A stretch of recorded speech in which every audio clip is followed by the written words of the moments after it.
Hello and welcome everyone to another StarCraft 2 England cast. Today I have got a game between LiquidJinro and a player called Brown. He was very creative. He wanted to do another colour when he first picked his name. He was like, I want to go with red. And then Battle.net said that name is not available. And then he was like, well, fine, I'll go with orange. And no, orange was gone. And he cycled through all the popular colours until eventually he got to brown. No one picked brown, so that is how his name came about. At least that's how it came about in my mind, because I can't imagine someone picked brown straight off the top of their head.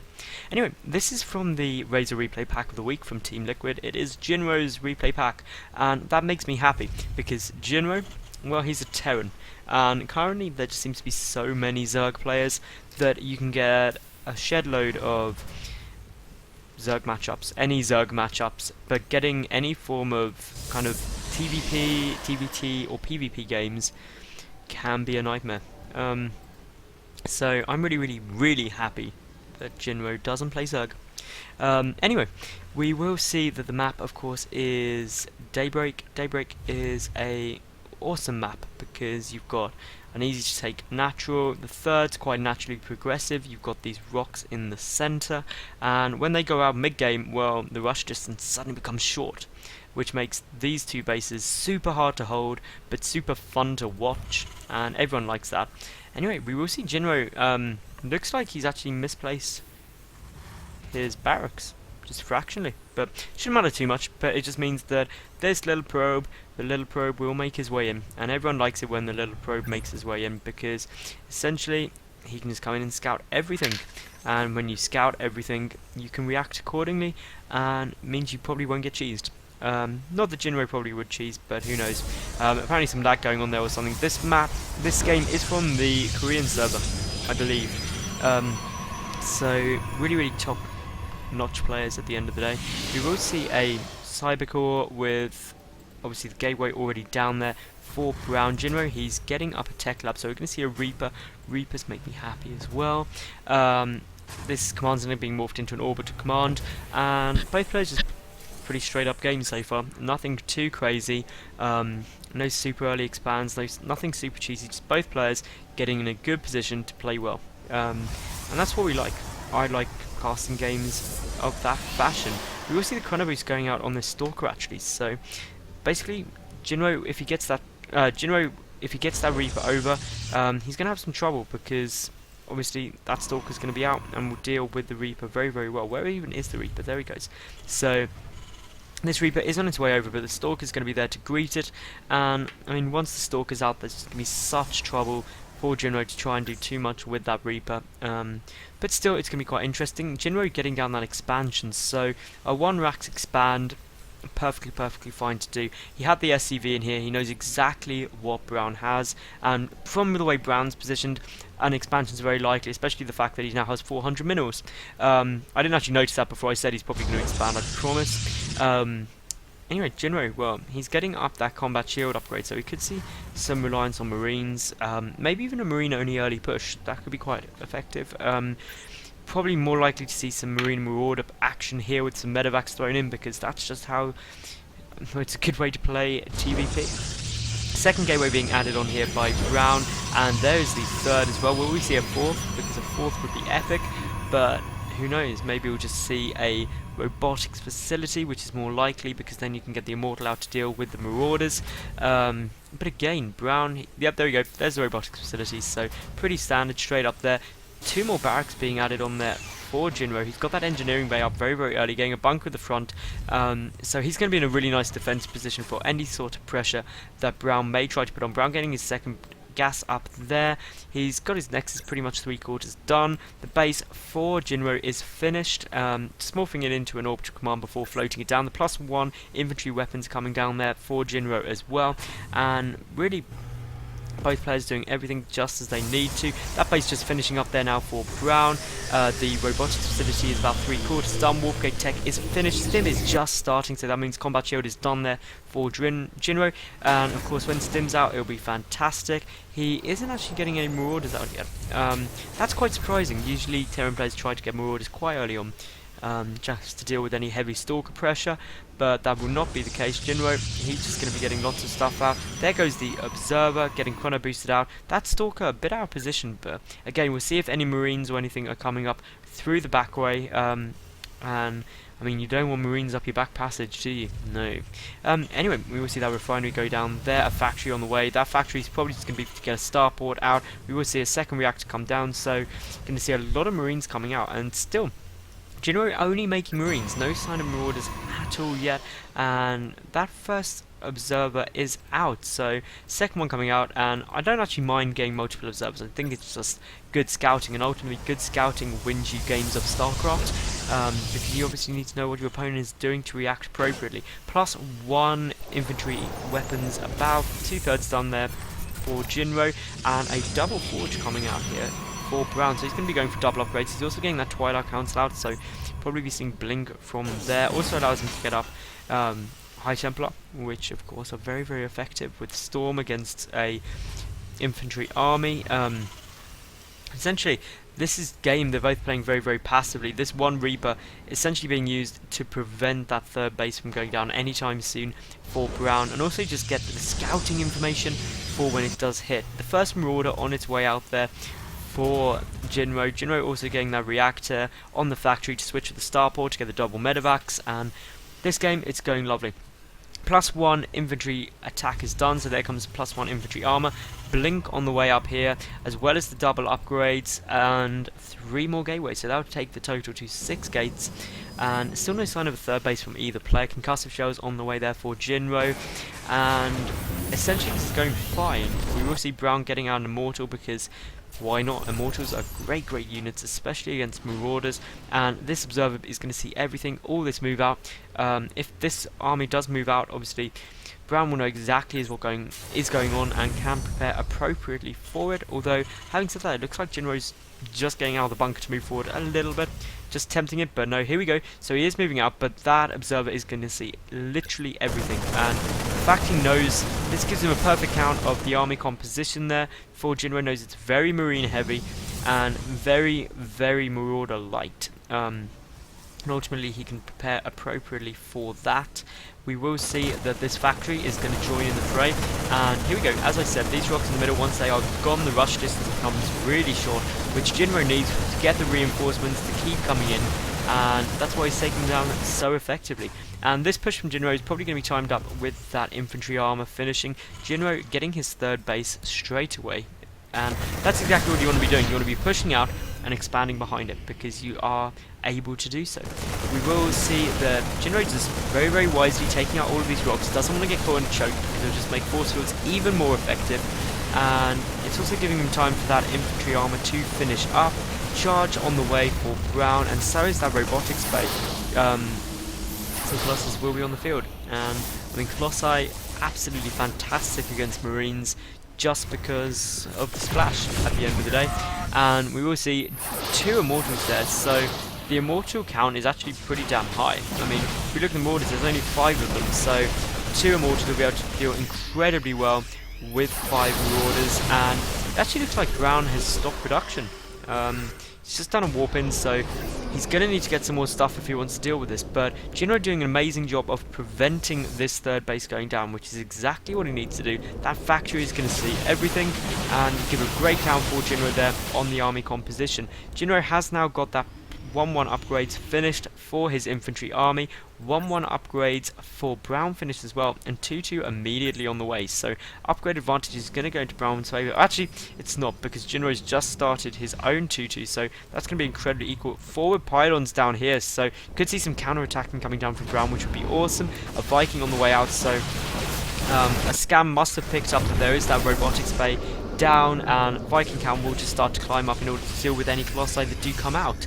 And obviously, as long as the Viking count stays good, then it should be absolutely fine. That factory will eventually burn to the ground and die a hideous, horrible death, but it does look like this pylon is getting extremely far forward. But we should get engagement up here from Jinro first. He's going to be able to pick up 1 Immortal with a great forward stim, and he's just going to try and do some damage. Doesn't want to get cornered too badly. Some force fields do go down, but they're not quite on the money, and Jinro is able to pull back. We're going to do some Very, very nice stuff. Step Micro to pick up as many Zealots as he can, but charge, of course, is done. The first Colossi is out. What's going on here? Well, there's a pylon down here. Is Brown going to warp in? Yes, he is. So, only 2 Zealots, but that's more than enough to be incredibly frustrating there for Jinro. He's going to lose a couple of workers, and he's actually going to pull back all of his army in order to deal with it.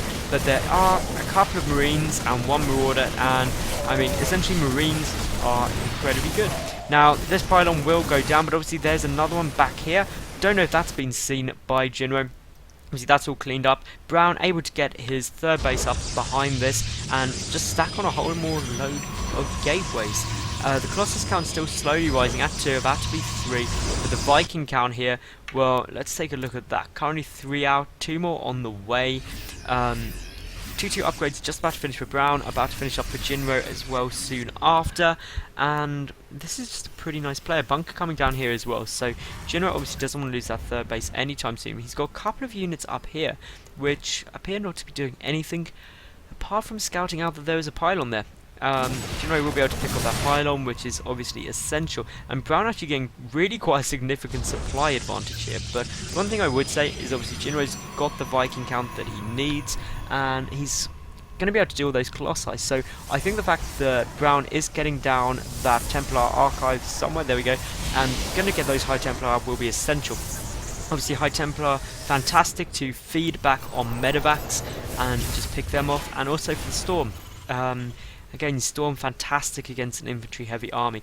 3 more barracks rather coming out there for Jinro. So Jinro is just in a massive macro mode. He's also got the double reactor starport there, and there are a couple of Zealots just warping in, but they're not going to cause too much of a problem unless, of course, Jinro doesn't move correctly. If we take a look at the loss tab, well, I mean, here you can see 3 workers killed each side. Neither side really done much damage on the worker front. Archon's being morphed in will get spotted. Upgrade-wise, 3-3 on the way down for both players, but the Chrono Boost going out consistently from Brown on those upgrades, and if they do finish up, obviously the Chrono Boosts really speed things up, so a brief upgrade advantage for Brown will be available. So Jinro needs to be careful with his timing of his push. A 4th base coming down for Brown, that's a lot before Jinro's. I mean, Jinro is building his 4th base, but it's a long way out, and we could see a big engagement here, but Jinro playing it very carefully, because that Colossi count, it's not huge, but it's high enough to be slightly worrying.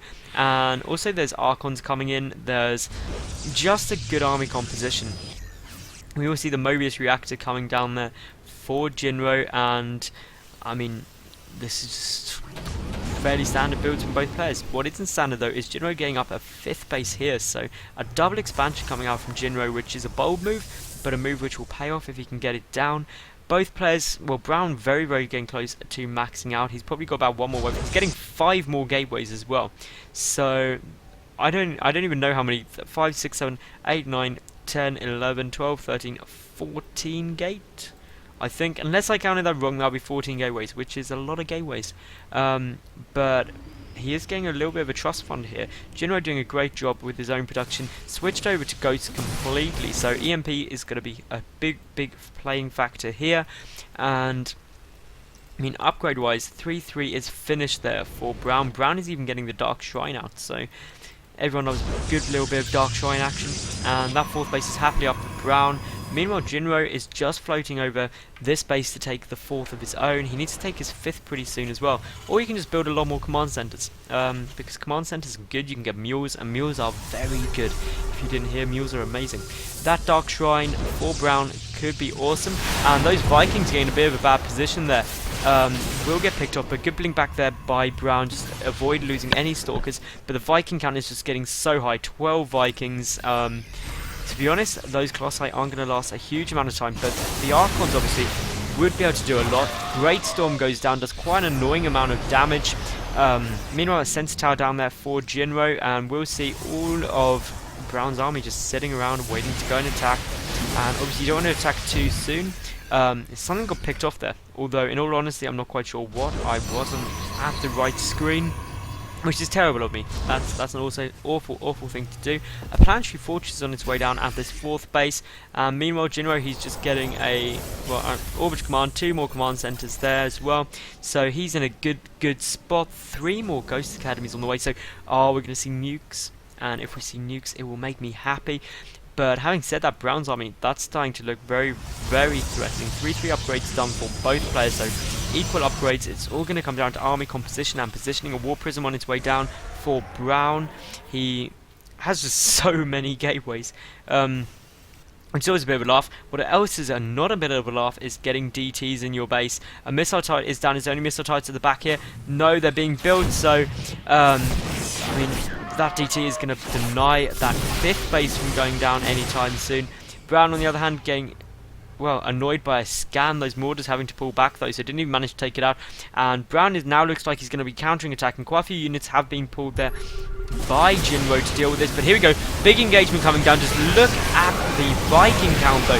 Now, if those Vikings come up, the Immortals will be able to do just, well, not the Immortals, sorry, the Archons will be able to do a sick amount of damage. Obviously the air splash of Archons is huge. Some big storms go down. The Vikings stay up, and if we take a look at the loss tab, well, it's currently quite considerably in favour of Jinro, and he's just moving forward. He's going to pick off all of those Colossi, but the downside is now he's killed all the Colossi, but so much of Jinro's food is taken up in Vikings. And I mean, to be fair, I wouldn't be too worried if I was in Jinro's position, because he's got a lot of momentum here, and Brown's army is looking very lackluster. Brown, he is getting that +1 shields upgrade out. So many more ghosts are on the way, and essentially, well, let's just have a look around. I mean, mined out at the main base, the natural base looking a bit low, so 2.5 mining bases, a 3rd base up there as well now for Brown, so that takes Brown up to 5 bases. And likewise, though, Jinro's on 5 bases. He has got extra command centers as well to deal with it. We see a bit of engagement come down here. What I want to know is, where is that War Prism of Brown? Because War Prisms are awesome. So many snipes come down. There is a War Prism somewhere, although in all honesty I'm not quite sure where. A good blink forward there by Brown, but can you hear the snipes going off? They're just picking off things ever so slowly. And another big engagement, and just look at how much damage those Vikings are doing to the Colossi. Just taking out near instantly. Great spread out by Jinro here, and I mean, he is picking off pretty much everything, so Jinro's in a good spot, although Brown looks like he's going to be able to clean this up. It's a pretty even trade, and all the Vikings have landed just to try and finish every last little thing out. And there is the War Prism. I was wondering where it had got to. Gonna only be able to warp in DTs, though, because obviously there is a planetary fortress there which will be able to stop any other non-invisible unit. And Brown, well, his production is, well, 1 Colossi at the moment. He's got a lot of gateways, but they're not producing anything. And to be honest, Brown has the money to. He could even do a wave of Zealots, would be better than nothing. That War Prism is going to get taken down aggressively, and still Jinro, he's in a good spot. He's got 5 bases, so both pairs on 5 bases, but ultimately these extra orbital commands and command centers can, well, the orbital commands can move around. Their extra mules. Mules are awesome, as we've already covered. What else can Jinro do? Well, he's got a lot of Ghost Academies, but no nukes. He can't actually build nukes because he doesn't have a factory, because his factory did have when to go and scout. So that's a bit of a bad time there for Jinro. Would have been good if he had the option to get some nukes out. Sorry, I just yawned so badly there. Brown, here we go. He is going to take his 6th base. Quite a bold move there as well. Will we see Jinro try and take his 6th? Well, probably not, because Brown has quite a scary looking army there. Likewise, though, Jinro has a scary looking army as well, and this game is going to end in a big engagement, which is always awesome. There's going to be just some big head-on clash, and it's who comes out best. Meanwhile, that one Marine is going to bring in the cavalry, and that cavalry is going to force a council out by Brown. Brown, meanwhile, just getting some more High Templar in. I'm surprised they started a mothership, and there we go, here comes the nukes. So a factory was dropped down somewhere. Finally, Jinro decided, hang on, I'm sure I want to be building nukes. Where even is that factory? This is bothering me now. There we go. There is the factory. So a lot of nukes coming down, and if we get some good nukes out, that would be awesome, because, well, everyone loves a bit of nukage. Apart from the person being nuked. Nobody likes being nuked. It makes you sad. And if 4 go off simultaneously, you can just cry a little bit inside because you're like, there's a tiny red dot, but not just one, there's 4, and you have to run around all your bases trying your hardest not to just lose the game because all your workers were killed by nukes. And Jinro doing a great job of just denying this 6th base from coming down. Not trying to take his own yet though either. And it actually looks like Brown is going to try and take it, but there's a ghost there. If that ghost just kills off that probe, it'll be hilarious. Not going to though, just going to run forward. The nukes are in position now. Here we go, we are hearing nukes go down. There's one at the forward position there, just going to force everything back. Another nuke coming down here. Obviously the photon cannons do have detection. Another nuke, where is it, where are all these nukes? You can just have a nuke down there, so one nuke goes off. Where even is the ghost for that? I can't see. There we go. Is this nuke going to go down? Yes, it will. It'll kill a High Templar, but all the probes were pulled. But none of the probes there were pulled. So huge losses. How many did he get? Oh my god, that was epic. So Jinro is just killing so many things. Another, where I can't even find the nukes quickly enough. Here comes the nuke. And what's he going to do? Is he going to get some probes? No. Brown is going to pull everything back just to try and survive. But it's still going to get some pretty hits. And there we go. More stuff goes down everywhere. That ghost was picked off though. 4 more nukes on the way. Oh, nukes are so awesome. Everyone loves a bit of nuke. Okay, where is this one? I can hear it. It's somewhere. There we go. And yet again, all of those probes being forced back. And we will see the detection. Will it get there in time? Just apparently it will get there just in time. Another nuke coming down here though for Jinro. And trying to keep track of where all these nukes are can be a complete nightmare. Some stalkers could actually get caught in that, and that would be bad. Again, it's not hugely damaging there to Brown, but it's just irritating being nuked all the time, every direction. And we're going to have some good position here. I can't even see that. Where is the ghost who is doing all this nuking? There is an observer there, but the observer isn't seeing anything. That nuke's not going to be able to do much at all. Don't even know if it will do damage. It will do damage to the cannon, but not a huge amount. Where is that ghost? Like, am I just being blind? It must be around here somewhere. There we go. I was just being blind. We will see Jinro trying to deny this base down here as well. Brown is doing a great job of trying to take expansions. Meanwhile, Jinro just isn't even attempting it. He's just building more command centers. And who can blame him? If you build enough command centers, you'll just happen to be able to close range mine by pure luck that there isn't any more space to build anything else. And to be honest, Brown, he's kind of getting into that position where what does he do now? He's got a maxed out army. Both players are really there. They both got maxed out armies, but they don't want to engage because a head-on engagement wouldn't be good. Jinro doing a great job of just irritating the hell out of Brown though, with nuking everything and anything. Now we will see Jinro, well, he's going to fly down, he's going to take his 6th base, and that is a nice move on its own. If that 6th base does stay up without Brown noticing, it would be irritating, but of course, Brown, he's got his own 6th base up here. So all the expansions are taken. It's now just how cost effective can it be. A lot of Vikings coming forward. A huge big storm goes off. A couple of more Vikings get picked off from the storm. And meanwhile we would see a nuke go down there. And another nuke on the way.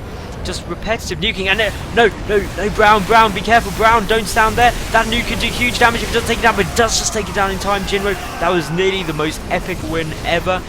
It would have ended the game pretty much. And to be honest, Brown, he's not looking in a great spot. Jinro, he's just playing incredibly defensively. And here comes yet more nukes. The amount of nukes coming out of Jinro is almost sickening. Are those probes going to get pulled? We will wait and see, or will some go down? I think a couple will die. It'll be close, but no, 2 are taken down. A couple of buildings are finished off as well. Here we go, Brown just coming up around the side. It will encounter a planetary fortress though, which is always irritating. That planetary fortress will stay up. Some stormers try to pick off more Vikings, but the Colossi count isn't huge. There's a lot of Archons there. A SCV transfer coming down for Jinro. Jinro is just constantly building stuff. By stuff I mean nukes. He's just literally building nuke after nuke after nuke. Meanwhile, Brown is just building Colossi after Colossi after Colossi. He is back up at 200 to 200. He's getting some Archons morphed in as well. And to be honest, things are going pretty damn swish. And here comes another nice nuke. And if that isn't picked up, that could do a lot of damage. But some huge storms just going down everywhere. The Ghost is not taking any damage though. And what's going to go down? If it does go down, that could get 3 Archons. That would be huge. Will it get there in time? Will it not? I don't know. No, the Archons do just survive. But those Vikings are picking off Colossi after Colossi. And just more nukes. This is just consistent irritating nuking from Jinro, and meanwhile Jinro's just getting more nukes because you can never have enough. The probes are pulled though, so it would just be a pylon, and a nuke to take out a pylon isn't the most cost-effective thing to do. But Brown, he's got such a trust fund up there, and he's a crust fund. That would have been quite amusing, but no. Brown, he's just got so many minerals that he can remax really, really quickly, especially due to the fact that he just has so many warp gates. And if you've got a lot of money, and you are maxed out, just get more warp gates. And this is a good move there. Wow, that expansion vaporized nearly instantly. Some huge storms go off. And I mean, all of these storms are just irritating because they're doing a lot of damage to the Viking cannon, which you don't want. Some great snipes are going off, and I can hear a nuke, but I can't see it. Where is it? So he's simultaneously nuking absolutely everywhere, but that ghost is probably going to go down unless the Zeta goes down first. It was close, but no. There goes the nuke. Meanwhile, a second nuke coming down, a third nuke coming down, a fourth nuke coming down. And what this is just tactical use by Jinro of the nukes. It's preventing Brown from moving forward to stop that expansion coming down, because if he did move forward, he would die. And his army would get killed and you lose the game. So that was a lovely, lovely play by Jinro just by avoiding it. And both players are playing so incredibly passively, trying to prevent a big loss. And ultimately it would be, if you lose your army at this stage in the game, you lose very, very badly. Both players are also going to start struggling on resources soon. It's going to be about, well, both players are mined out of their natural. Jinro pretty much mined out of his third as well, so Jinro down to essentially 2 mining bases. Brown on the 1, 2, 3 mining bases, so not too bad. And Brown's actually in a good position here, but Scam was got off by Jinro, so Jinro will know exactly where he is. Both players are maxed out on upgrades for them, for the majority of their army. No, only +1 air attack there for Jinro, so he could get some more air upgrades, but no real need to. And another nuke is going down. These nukes are just essentially to try and do any damage they can and buy time. Jinro can't build more units, so you might as well build nukes, because a nuke is better than nothing. That nuke will do nothing at all though. And there's not really anywhere that another ghost can go in. I can hear more nukes go down. Where even are they? There's one there. There's a second one forcing a cancel on Brown's attempt at a 6th base again, but Brown just double expanding, trying to take them all. If you take them all, one of them will hopefully work. And some more nukes hitting pretty much everywhere, and Brown just looping around, staying very, very defensive to try and hold out at this base, because essentially whoever gets that 6th base up and running happily doesn't have to worry about being too cost effective. That planetary fortress is going to vaporize, and still this is pretty damn close. Neither player wants to just go for it, which is quite awkward because I'm spending most of my time as a caster just running around going, and here we have Brown not moving forward to attack, just creeping forward, and he's going to see Jinro coming and he's going to run away. Meanwhile, we will then see Jinro poke forward just a little bit, but see all of Brown's army and run away. Although, are they going to go? No gun. Are they? No. It's big EMPs going off, picking off a lot of shields there, but still Jinro, he's just going to play it safe. Can't blame him. Some huge money storms go off, and again, just doing any damage, just irritating another Archon being morphed in. Brown, both players are 200 to 200. More nukes on the way there for Jinro, and Jinro has got just 1 ghost loaded up into a medevac.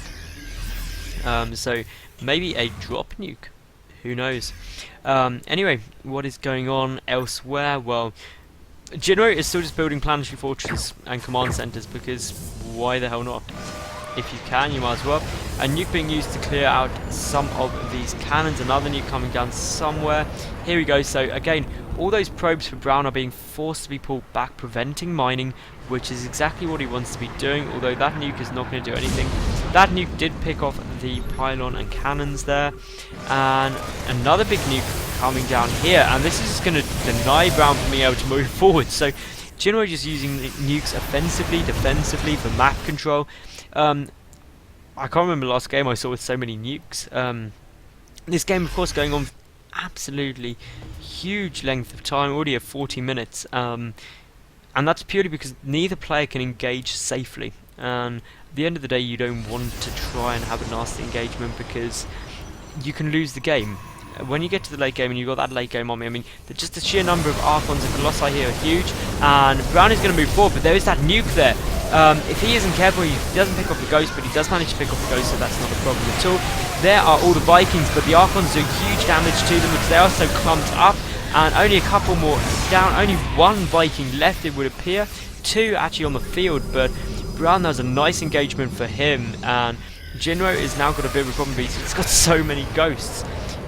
He can also just get so many nukes. Where is that nuke even going down? Who knows? But here goes Brown. He's moving forward. He's going to try and do some damage. He's going to pick off that missile turret. That one Viking still up. A huge money storm goes off on pretty much everything. The Colossi doing an insane amount of damage. But I don't think there's any detection here for Brown. So those Ghosts aren't going down at all. That is a big problem. And just so many snipes, so much damage being done by the Ghosts there for Jinro. But pretty much all of Jinro's ground army is gone. But here come a lot of Zealots, an awful lot of Zealots, but still nothing there. Both players do have their 6 base down, and at being at 6 bases, there's just no more expansions to take. So cost effective is the name of the game.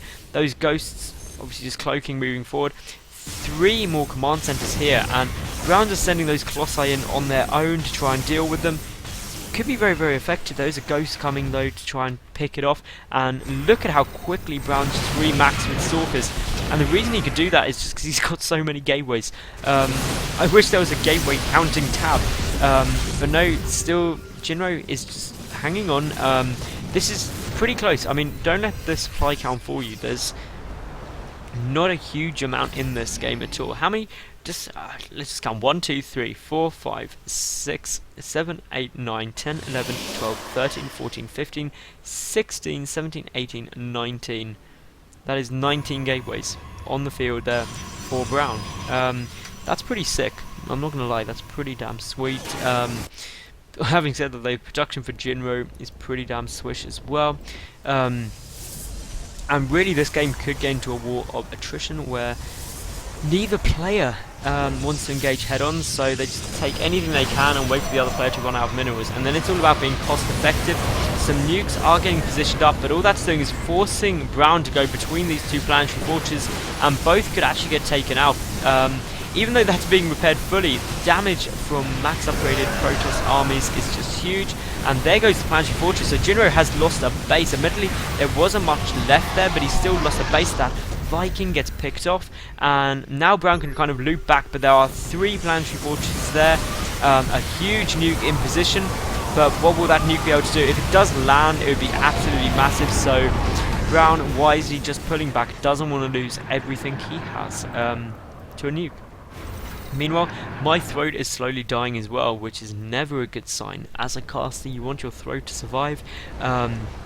But this game, it's been going on for 3/4 of an hour. And that factory goes down, which will mean if that factory goes down for Jinro, there'll be no new nukes, but no, won't be able to get down. I can hear a nuke somewhere else as well, but I have no idea. I have no idea at all where that nuke is. Meanwhile, Jinro just pulling back that orbital command, but sickening duck. There's only 1 planetary fortress here, and to be honest, Brown is very much in the lead now. Just by taking out this base, he's in a great position with the 19 gateways. He can remax near instantly, although the income for both players is pretty damn low. A nuke goes down, all the probes are pulled for Brown though, so he's fine. Brown is really just going to be on 1 mining base any second. Jinro, on the other hand, he's on these 2 mining bases, so income advantage there for Jinro, but the supply advantage massively in favour of Brown. Brown could be about to go and get rid of that income advantage by simply going to kill Jinro. And that is exactly what he needs to do. Look at the forces, they're just tearing through these planetary fortresses. So many workers being killed here by Brown. And this 6th base of Jinro is down. There's no way it's going to hold. But having said that, meanwhile, we will just see that Jinro is going to counterattack and do a lot of damage. The storm does go down and does quite a lot, but there's not enough stuff there for Brown to deal with it, and he could lose this 6th base on his own. It all depends how well these storms go, and the storms are going very well, as they say. Look at this mass warping of Zealots. So much stuff, buying time for the rest of Brown's army to come in. That Nexus looks like it could get focused down. Wants to be careful, but here comes Brown with the reinforcements. Will Jinro be able to snipe that Nexus? Yes, he will, and that is exactly and the only thing he needed to do, because that again brings Brown back to half of his income, but actually it looks like Jinro's just going to GG. So that was a pretty long game, nearly 50-minute game. Quite passive, but just the nuke usage from Jinro was sick. Defensive nukes, offensive nukes, map control nukes, every day a nuke. Anyway, I hope you did enjoy. If you did like the game, give it a thumbs up. Subscribe to my YouTube and follow me on Twitter, etc. Tune in again, and bye for now.